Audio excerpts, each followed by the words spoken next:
As you all know, I teach mechanics of solid in this semester. In the previous class, I solved the numericals based on Hooke's law and material tensile testing of the material.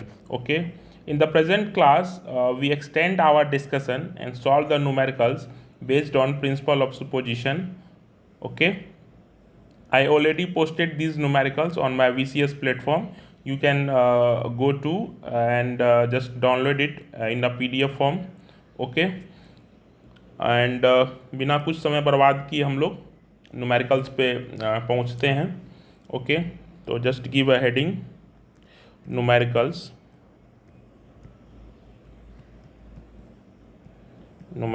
On principle of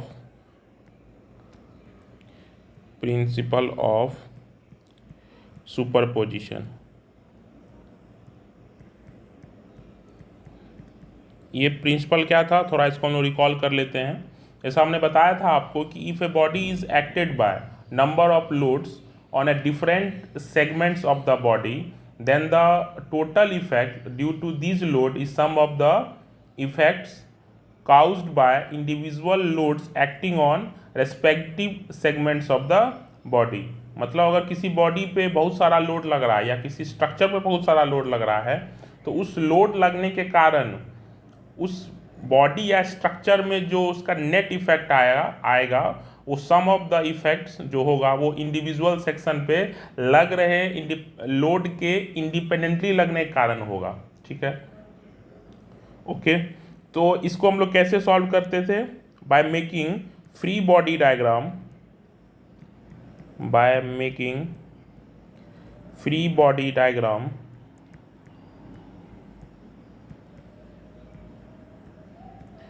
on different sections. और ये मैंने आपको previous lectures में free body diagram करना सिखा दिया है. ठीक है. अभी हम लोग न्यूमेरिकल्स देखेंगे तो ये चीज़ें और क्लियर हो जाएगी आपकी. तो आपको बस यहाँ भी वही चीज़ याद रखना है. बस एक ही फॉर्मूला है डिफ्लेक्शन का या या डिफॉर्मेशन का, चाहे वो कंप्रेशन हो चाहे वो टेंशन हो. Delta is, I always repeat, PL/AE. ठीक है. ये आपकी डिफॉर्मेशन है. ये इधर कंप्रेशन भी हो सकती है या आपकी एक्सटेंशन भी हो सकती है. ठीक है. तो ये आपको रिलेशन याद रखना है. Okay now we switch to our numerical problem. Suppose we take this numerical. Okay suppose कर लीजिए कि हमने ये न्यूमेरिकल सेलेक्ट किया. ठीक है. अब क्वेश्चन को देखते हैं कि the bar is shown in figure. ये फिगर में दिया हुआ है. Tested in universal testing machine. मैंने आपको बताया था कि एक UTM होती है जहाँ से हम लोग टेंसाइल टेस्टिंग करते हैं मटेरियल्स की. अब ये जो बार है आपके स्पेसिमेन है, ये यहाँ टैपर्ड है. देखिए इसकी जो कुछ सेक्शन है उसकी डायमीटर कुछ है, जो कुछ लेंथ है उसकी डायमीटर कुछ है, और यहाँ देखिए डायमीटर डिफरेंट, मतलब ये टैपर्ड है. तो इसने लोड बता रखा है 40 kilo Newton and total extension आपका दिया हुआ है 0.285 mm. तो आपसे यंग्स मॉडुलस पूछा जा रहा है. तो अगर आप देखें तो इस पूरे स्ट्रक्चर के को हम लोग 3 भाग में बांट सकते हैं. सपोज कर लीजिए कि इस पार्ट को आप A बोल दें, इस पार्ट को B बोल दें, इस पार्ट को C बोल दें और इस पार्ट को D बोल दें. तो इसका जो ऊपर वाला पार्ट होगा इसको D' बोल दें, ऊपर वाला सेक्शन C' बोल दें, B' बोल दें, इसको A' बोल दें. ओके तो हम ये देख रहे हैं कि इस स्ट्रक्चर को हम लोग 3 भागों में डिवाइड कर सकते हैं क्योंकि ये टैपर्ड बार है, डायमीटर से डिफरेंट है. तो हमारी जो रिलेशन है डिफ्लेक्शन PL/AE वो प्रीमिस्टिक बार के लिए अप्लाई है. तो देखिए AB सेक्शन के लिए जो बार है वो प्रीमिस्टिक, क्योंकि एक 160 लेंथ में इसकी डायमीटर चेंज नहीं हो रही है. Similarly for the part BC जो डायमीटर है D2 वो चेंज नहीं हो रही है. And similarly part for the CD जो डायमीटर है वो चेंज नहीं हो रही है. तो अगर हम इस पूरे स्पेसिमेन को या पूरे स्ट्रक्चर को, बॉडी को 3 डिफरेंट भाग में बांट लें तो हमारे लिए काफ़ी आसान हो जाएगा और हम अपने रिलेशंस को अप्लाई भी कर पाएंगे. अब देखिए आप कोई भी एक सेक्शन, मैंने बताया था सबसे बेस्ट तरीका है इसको डील करने का सेक्शंस होता है। इसको आप सेक्शन बना लीजिए एक्स एक्स, इसको आप बोल दीजिए x1 एंड इसको आप बोल दीजिए x2। तो आप कोई भी सेक्शंस करेंगे और किसी भी डायरेक्शन में देखेंगे तो चाहे आपका पार्ट ए बी हो, चाहे बी सी हो, चाहे सी डी हो, तीनों पे एक ही लोड पी ही लग रहा है। तो ठीक है, तो हमारे लिए बहुत आसान हो जाएगा। और सारे पार्ट का हम डायग्राम बनाएं, उसको सेपरेट करें या बी डी बनाएं। तो अगर ये ए बी है हमारा, ठीक है, ये ए है, ये बी है, तो इस पर भी लोड हमारा पी ही लग रहा है। लेंथ इसकी 160 है, डायमीटर इसकी 25 है। ठीक है, अगर हम पार्ट बी सी को बनाएं,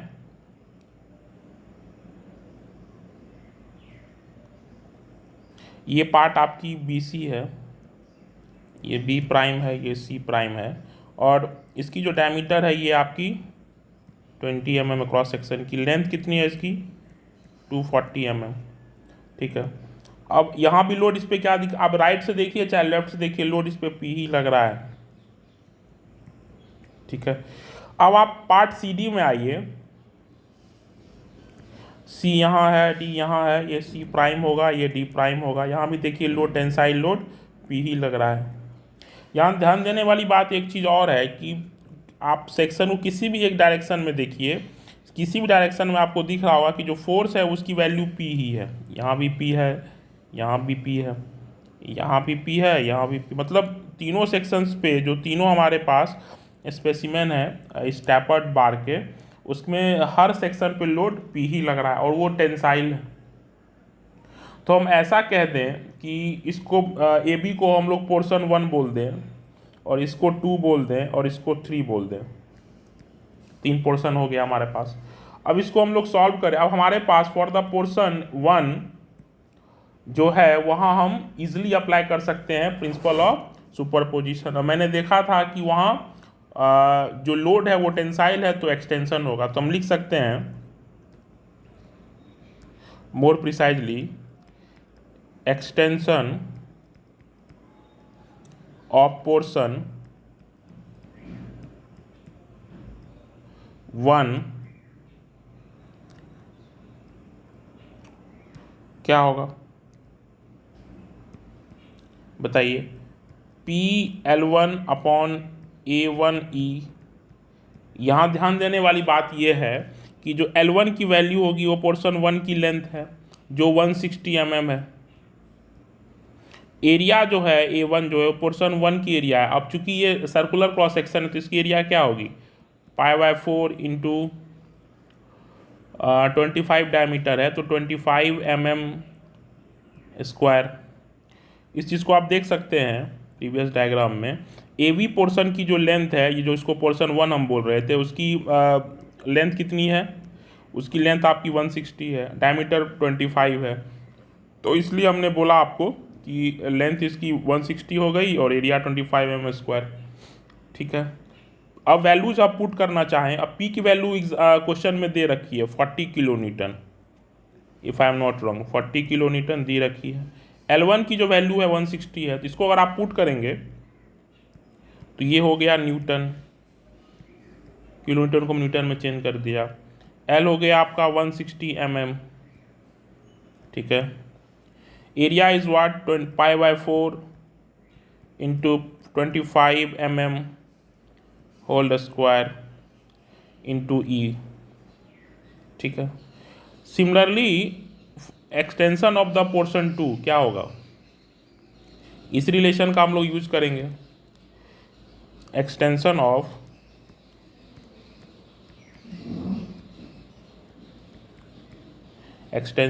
पोर्शन 2 क्या होगा, PL2/A2E। यहाँ L2 की लेंथ कितनी है, यहाँ L2 की लेंथ जो है आप देखिएगा डायग्राम में वो 240 है। L2 की लेंथ कितनी है 240 mm। एरिया कितनी हो जाएगी इसकी π/4 सर्कुलर क्रॉस सेक्शन है, बताने की आवश्यकता तो है नहीं, इंटू 20 mm स्क्वायर।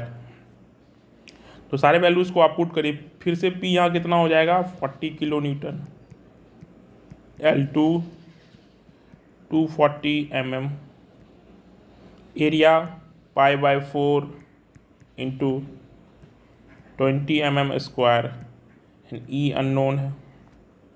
ठीक है, इसको आप पॉज करके देख लीजिए। ठीक है, एंड सिमिलरली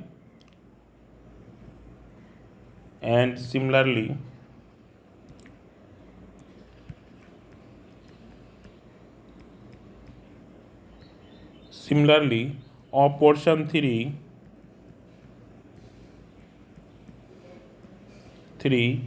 डिफ्लेक्शन क्या होगा, PL3 अपॉन A3E। ठीक है, ये कितना हो जाएगा, P की वैल्यू कितनी हो जाएगी आपकी, P हो गया आपका 40 किलो न्यूटन। ठीक है, L3 कितनी है आपकी 160 mm,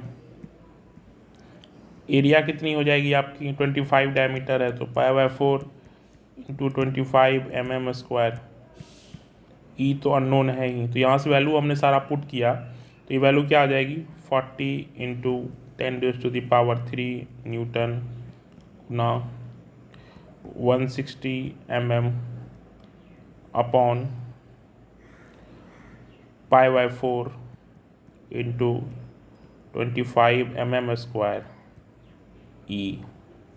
अब आपके क्वेश्चन में टोटल डिफ्लेक्शन दिया हुआ है 9,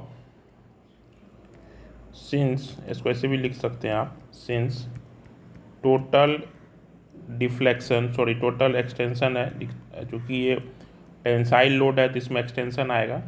नॉट टोटल एक्सटेंशन, ये क्या हो जाएगा, तीनों का सम हो जाएगा, मतलब PL1 A1E plus PL2 A2E plus PL3 A3E।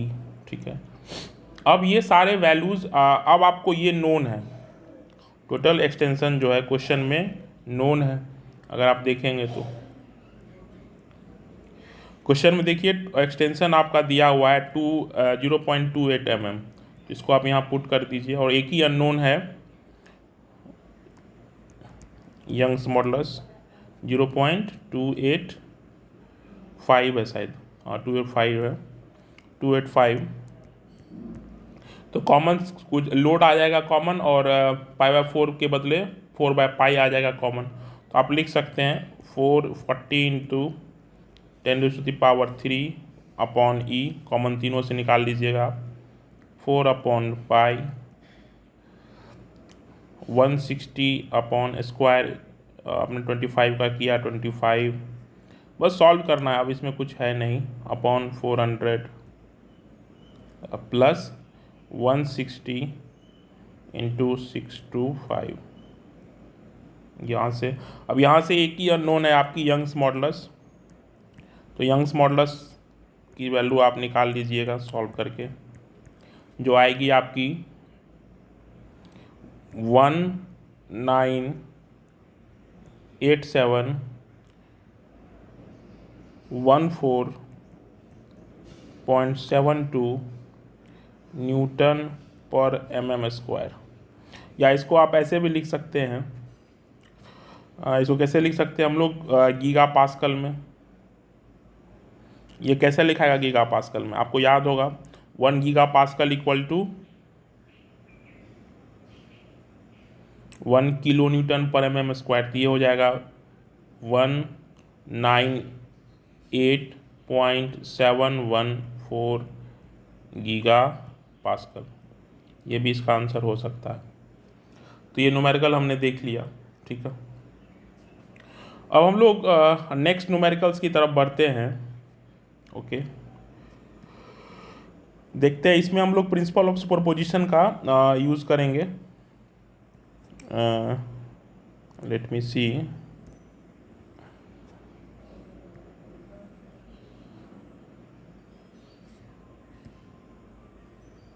Okay,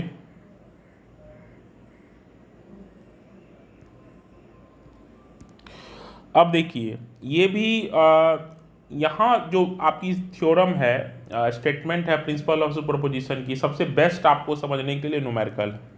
यहाँ एक खूबसूरती इसने दे रखी है, खूबसूरती नहीं कही आप इसको, कि ये डायमीटर इसकी कांस्टेंट है। तो आपको, आपने अगर एक बार एरिया फाइंड कर लिया तो सभी क्रॉस सेक्शन के लिए वो एरिया सेम हो जाएगी। सिंपल सा है कि एक कंपोजिट सेक्शन है, मतलब एक कंपोजिट बार है जिसमें काफ़ी, जिसके डिफरेंट एंड्स पे डिफरेंट डिफरेंट फोर्स लग रहे हैं, तो आपको इसका टोटल इलोंगेशन निकालना है। ठीक है, तो अब इस ये जो आपकी स्ट्रक्चर है, इसके डिफरेंट पार्ट्स पे डिफरेंट लोड्स लग रहा है। तो आप देखिए ध्यान से कि इसमें अगर आपको देखना है तो इस पूरे स्ट्रक्चर को, इस पूरे स्पेसिमेन को आप 3 डिफरेंट सेक्शन में बांट सकते हैं। जैसे कि अगर इसको हम लोग रीड्रॉ करें, लेट मी सी कि इसके वो डायग्राम शायद होंगे मेरे पास। Yes, this diagram, okay.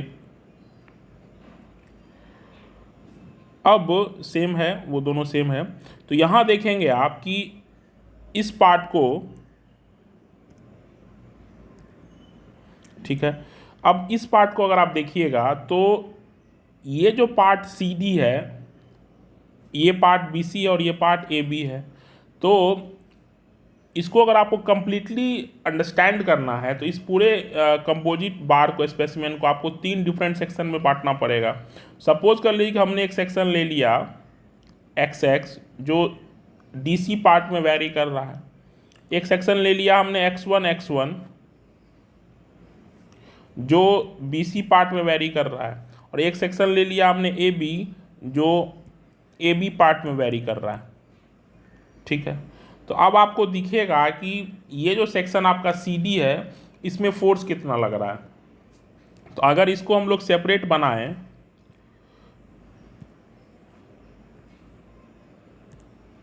Okay, suppose we take the photo again.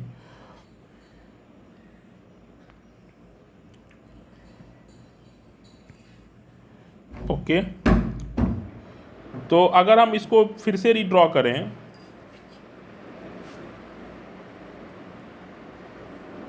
तो यहाँ आपको दिख रहा होगा कि आपने क्या बनाया था, हमने 3 सेक्शन बनाया था। एक सेक्शन यहाँ एक्स एक्स, एक सेक्शन यहाँ एक्स वन और एक सेक्शन यहाँ एक्स टू। तो अगर हम सी डी को यहाँ से काट के निकाल दें तो सी डी पे कितना फोर्स लग रहा होगा। मैंने पहले ही बताया था आपको कि आप किसी एक साइड में देख लीजिए। यहाँ देखिए राइट में देखने में आपको एक ही फोर्स दिख रहा है, जो आपको ये डी है, सी है, 50 किलो न्यूटन दिख रहा है। ठीक है, इसके लेफ्ट में, इसका मतलब अगर राइट में इतना दिख रहा है, इसको बैलेंस कौन करेगा, ये 50 किलो न्यूटन। यहाँ आप एक चीज़ और इंश्योर कर लीजिए कि इसके लेफ्ट में और राइट में फोर्स बैलेंस है कि नहीं है। ठीक है, तो अगर आपको ध्यान होगा तो देखिए इसके इस डायरेक्शन में 50 और इस डायरेक्शन में आपकी 30, तो ये कितनी थी, आई थिंक ये 60 थी। आई थिंक वो मिस हो गया है ड्रॉ करने में। तो ये आपकी देखिए राइट में 80 और लेफ्ट में भी 80 लग रहा है। अगर आप इसको ध्यान से देखें तो आप इसके प्रीवियस डायग्राम में देखिए ये 460 था, तो यहाँ देखिए ये 60, ये आपकी 20, तो 80 लेफ्ट में और राइट में 30 और ये 50, तो 80, तो आपका स्टैटिक इक्विलिब्रियम है। इसका मतलब जो इसकी कंपोजिट पार्ट की जो इंडिविजुअल पार्ट होगी वो भी किस में होगी, स्टैटिक इक्विलिब्रियम में होगी। तो अगर हम अब इस BC पार्ट को देखें जो सेक्शन X1 के कॉरस्पॉन्डिंग है, तो इस BC में कितना फोर्स लग रहा होगा। BC में देखिए राइट में आपका 50 और इस साइड में आपका 30, तो ये इसमें कितना हो गया 80, कितना हो गया इसमें 80। इसको बैलेंस कौन करेगा 80, क्यों बैलेंस करेगा, क्योंकि ये स्टैटिक इक्विलिब्रियम में है। ठीक है, अब हम AB पार्ट को बनाएं तो AB पार्ट में क्या होगा। अब AB पार्ट को देखने का बहुत सारा तरीका, राइट से देखिए या लेफ्ट से देखिए। अगर आप इसको लेफ्ट से देखेंगे, अगर ये आपकी AB पार्ट है, सॉरी कलर में चेंज कर देता हूँ, अगर ये इसकी AB पार्ट है, ए बी। तो अगर इसको आप लेफ़्ट से देखेंगे तो ये आपको 60 दिखेगी। इसको बैलेंस कौन करेगा? ये 60। अगर इसको आप राइट से ही देखना चाहें तो देखिए ये 50, 30, 80 और लेफ्ट में, क्योंकि हम X2 सेक्शन के कॉरस्पॉन्डिंग लिख रहे हैं। किस कॉरस्पॉन्डिंग लिख रहे हैं? X2 सेक्शन के। तो इसमें ये आपका 50 राइट में, 30 राइट में और लेफ्ट में आपकी 20। तो ये टोटल कितना रिजल्टेंट हो गया? 60। 60 इस डायरेक्शन में, चूँकि आप राइट से देख रहे हैं तो इसको बैलेंस कौन करेगा? ये 60। ठीक है। अगर इसको आप लेफ्ट से देखना चाहें, चूँकि ये 460 थी जो इस डायग्राम में नहीं दिख रहा है, मिस हो गया है, थोड़ा सा ओवरलैप हो गया है। तो अगर ये 60 थी लेफ्ट में, तो फिर देखिए लेफ्ट में 60 है तो फिर राइट में 60 है। इसका मतलब हम जो ये कंपोजिट सेक्शन था उसके तीनों पार्ट पे, मतलब इसको अगर आप पोर्शन 1 बोल दें, इसको पोर्शन 2 बोल दें और इसको आप पोर्शन 3 बोल दें, तो तीनों पे जो सेक्शन 1 पे कितना फोर्स लग रहा है? 50 टेंसाइल किलोन्यूटन टेंसाइल। सेक्शन 2 पे 80 kilo newton tensile and section 3 पे 60 किलो न्यूटन टेंसाइल। अब हम लोग इसको सॉल्व करने की कोशिश कर, अब इसमें कुछ है नहीं। सबसे पहले हम लोग क्या करेंगे यहाँ पे कि एरिया ऑफ सेक्शन निकालेंगे। एरिया ऑफ द सेक्शन, चूँकि ये डायमीटर कांस्टेंट है तो ये हमारे लिए काफ़ी हैंडी हो जाएगा। एरिया ऑफ द सेक्शन, तो ये कितना आया? 5/4। आई थिंक डायमीटर जो है उसकी वो 25 mm है, तो 25 mm का स्क्वायर। ठीक है, ये कितना आ गया? 490.88 mm स्क्वायर। ठीक है। यंग्स मॉडुलस जो दी हुई है गिवन, वो आपकी 190 गीगा पास्कल है। इसको आप चेंज कर दीजिए मेगा पास्कल में या न्यूटन पर mm स्क्वायर में। 190 इंटू 10⁻³ न्यूटन पर mm स्क्वायर। ठीक है। अब आपको एक चीज़ मैंने बता दिया कि हमने चूंकि फोर्स फाइंड कर लिया है, तो आप लिख सकते हैं, आपको पता है कि force in the section A B, force in the section A B, ये कितना आया था? अगर आप डायग्राम में आपको याद हो तो वो 60 था। टेंसाइल था कि कंप्रेसिव था? टेंसाइल था। ठीक है, तो ये आपका 60 किलो न्यूटन टेंसाइल है। तो ये हमारे लिए क्या है? पॉजिटिव है। उन्हें बताया था टेंसाइल आपके लिए पॉजिटिव है। ठीक है। अब फोर्स इन द सेक्शन, ठीक है, force in the section B C, force in the section B C क्या होगा? Force in the section, force in the section B C, ये कितना होगा? देखिए उस डायग्राम में, उसको रिकैप कर लेते हैं हम लोग। वो कितना था? 80 kilo newton tensile, 80 kilo newton tensile. ठीक है। Similarly force in the section, force in the section C C, वो कितना था आपका? 30 kilo newton, sorry, force in the section C C कितना था? सॉरी, सी डी था ना, ये थोड़ा सा मिसकन्फ्यूजन हो रहा है। सी डी ये कितना था? 50 किलो न्यूटन टेंसाइल। ठीक है, ये आपकी 50 थी। और हमारी साइन कन्वेंशन क्या कहती है कि अगर फोर्स टेंसाइल है तो वो पॉजिटिव होगी। तो देयरफॉर इलोंगेशन क्या होगा? देयरफॉर अगर इसको हम लोग थोड़ा सा इसको मॉडिफाई कर दें, हैंस इलोंगेशन क्या होगा? इलोंगेशन ये क्या है? नेट इलोंगेशन क्या होगा? ये summation of all the elongation होगा। तो summation of all the elongation क्या है?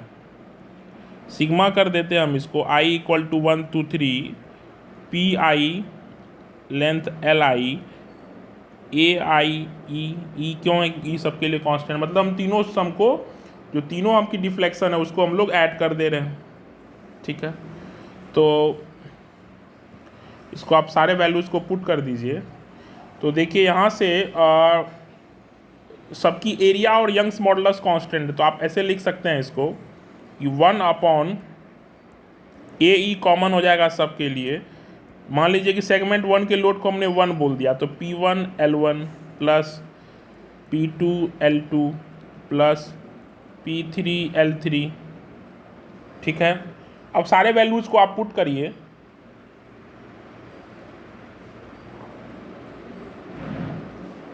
तो P1 की वैल्यू कितनी है, P1 जो है आपकी 60 किलो न्यूटन है।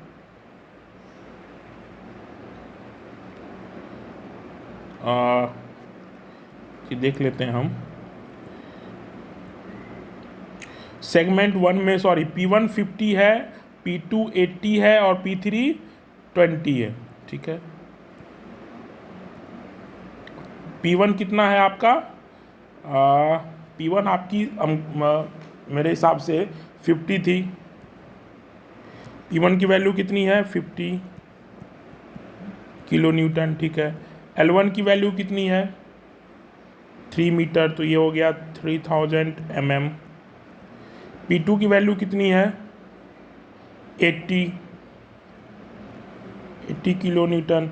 L2 की वैल्यू कितनी है, 1 मीटर, ये हो गई आपकी 1000 mm।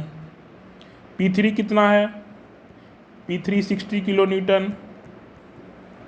ठीक है, और L3 कितना है, L3 की वैल्यू 2 मीटर है, तो ये 2000 mm हो गई।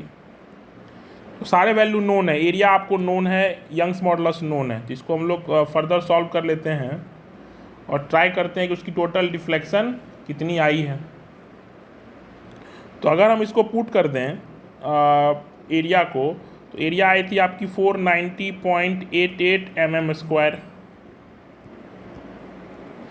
इंटू यंग्स मॉडुलस 190 गीगापास्कल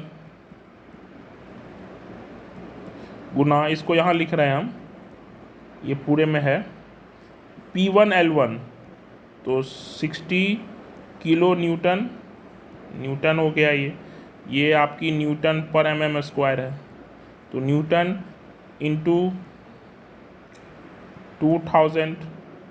ठीक है, प्लस लोड्स को हमने लिख दिया है बस अलग अलग, 80 kilo Newton into 1000 plus 50 kilo Newton into 3000। ठीक है, अब देखिए ये जो 60 था ये किस में था, ये लोड इन ए बी था, जो पोर्शन आपकी 3 थी। ये जो 80 है ये लोड इन बी सी है, और ये जो 50 है ये लोड इन सी डी है, if I am not wrong. ठीक है, ये आपका पोर्शन 3 था, ध्यान से, ये आपकी जो थी ये पोर्शन 3 थी, ये आपकी पोर्शन 2 थी, और ये आपकी पोर्शन 1 थी। ठीक है, इसको हम लोग एक बार रिकैप कर लेते हैं। अपने पास एक कंपोजिट स्ट्रक्चर दी हुई थी जिसके डिफरेंट सेगमेंट्स पे डिफरेंट लोड लग रहे थे, तो हम bye the help of principle of superposition इसको हम लोग सॉल्व कर रहे हैं। तो अब इसमें हम लोग देख रहे हैं कि इसके डिफरेंट सेक्शंस पे कितने फोर्स लग रहे हैं। तो इसके लिए हमने इसका FBD बनाया। इसका क्या है, ये इसकी फ्री बॉडी डायग्राम है। फ्री बॉडी डायग्राम क्या होता है कि उसके डिफरेंट सेक्शंस पे कितने फोर्स लग रहे हैं उसका एक पिक्टोरियल रिप्रेजेंटेशन है। तो हमने इसका FBD बना लिया। अब उसके बाद चूँकि इसकी एरिया जो थी ये बिल्कुल प्रीमिस्टिक बार थी, तो एरिया इसकी सेम है हर पॉइंट पे, तो इसलिए हमने इसकी पहली एरिया फाइंड कर ली। अब जो इसकी यंग्स मॉडुलस है वो 190 गीगापास्कल है, तो इसको हमने चेंज कर लिया मेगापास्कल में, और हमने by the help of FBD different segments पे फोर्स कैलकुलेट कर लिया, and from the relation PL/AI on the different section we just sum the deflection. क्यों सम कर रहे हैं, क्योंकि सारे सेगमेंट्स पे लोड टेंसाइल ही है, तो सारा एक्सटेंशन ही देगा। तो आपको सिंपली इसको कैलकुलेट करना है, सारी वैल्यू नोन है आपके लिए। तो इसको अगर आप सॉल्व करेंगे इसको अगर आप सॉल्व करेंगे तो जो आंसर आएगा आपका डिफ्लेक्शन का, डेल्टा इक्वल टू 3.75 mm। ठीक है, I think you clear about principle of superposition and the free body diagram, and you just find the solution of this numerical. Hope you like my video. We will meet again in next class. Thank you.